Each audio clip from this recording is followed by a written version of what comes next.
America के नवनिर्वाचित राष्ट्रपति डोनाल्ड ट्रंप 20 जनवरी को शपथ लेने वाले हैं। पिछले ही साल चुनाव जीतने के बाद वो जनवरी में व्हाइट हाउस में प्रवेश करेंगे, लेकिन इससे ठीक पहले उन पर बड़ा संकट आ गया है। इस संकट में उनकी रिपब्लिकन पार्टी भी सदमे में है। सबके मन में बस एक ही सवाल है कि आगे क्या होगा। दरअसल एक कोर्ट ने आदेश दिया है कि डोनाल्ड ट्रंप को न्यूयॉर्क के हश मनी केस के मामले में 10 जनवरी को सजा सुनाई जाएगी। यह आदेश राष्ट्रपति के रूप में शपथ लेने से 2 हफ्ते से भी कम समय पहले आया है। बीबीसी की रिपोर्ट के मुताबिक न्यूयॉर्क के न्यायाधीश जुआन मर्चेंट ने ये संकेत दिए हैं कि वो ट्रंप को जेल की सजा या जुर्माना नहीं देंगे, बल्कि उन्हें सशर्त रिहाई देंगे। साथ ही उन्होंने अपने आदेश में ये भी लिखा कि राष्ट्रपति चुनाव सुनवाई के लिए व्यक्तिगत रूप से या फिर वर्चुअल रूप से उपस्थित हो सकते हैं। मालूम हो कि ट्रंप ने अपने खिलाफ मामले को खारिज करवाने के लिए राष्ट्रपति चुनाव में अपनी जीत का इस्तेमाल करने की कोशिश की थी।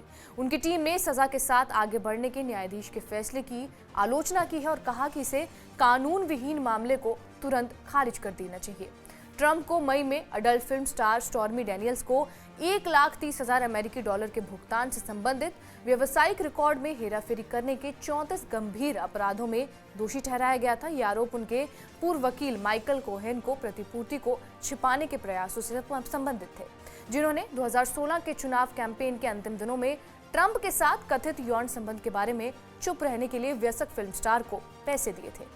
हालांकि ट्रंप ने राष्ट्रपति चुनाव के दौरान सभी गलत कामों से इनकार किया और खुद को निर्दोष बताया। उनका तर्क ये है कि ये मामला उनके 2024 के राष्ट्रपति कैंपेन को नुकसान पहुंचाने की एक कोशिश थी। शुक्रवार को ट्रंप के प्रवक्ता ने न्यायाधीश मर्चेंट के सजादेश की आलोचना करते हुए कहा कि ये विच हंटिंग का हिस्सा था और मामले के खिलाफ अपने लेटेस्ट प्रस्ताव में ट्रंप ने यह तर्क दिया था कि ये मामला उनके राष्ट्रपति पद के दौरान उनके ऊपर जरूर लटकेगा और शासन करने की उनकी क्षमता को भी बाधित करेगा। न्यायमूर्ति मर्चेंट ने यह कहा कि मैं उन्हें कई उपायों के बारे में सलाह दे चुका हूं, जिन्हें वो अपना सकते हैं। इससे राष्ट्रपति के रूप में कार्य करते समय आपराधिक मामले से कोई टेंशन होने के बारे में ट्रंप की चिंताओं को कम किया जा सकता है। उनके विकल्पों में 78 वर्षीय ट्रंप के 2029 में व्हाइट हाउस छोड़ने तक सजा को स्थगित करना या ऐसी सजा की गारंटी देना शामिल था जिसमें जेल का समय शामिल ना किया जा सके।